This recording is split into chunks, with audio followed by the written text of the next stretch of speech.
И здравейте хора, аз съм Phantom Gamer HD и това ще бъде кандидатура за Darkcraft.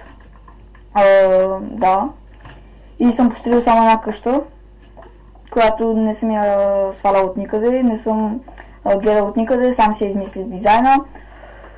Да, сега ще ви покажа отвънка как изглежда. Тук съм добавил детайли отгоре прозорци.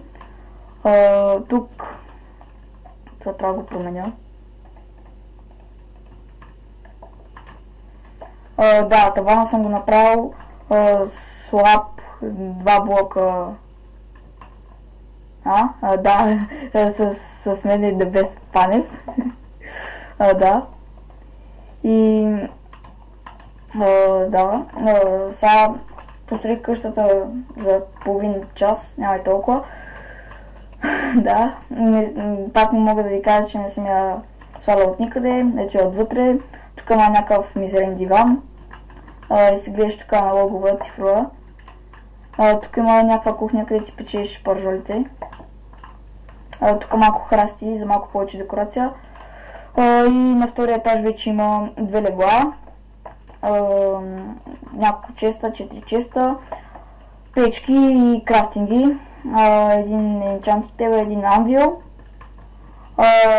Да, сега да ви кажа на колко съм години, до къде съм, от колко да играя Майнкрафт. Значи аз съм на 13 години. Окей. Значи, да.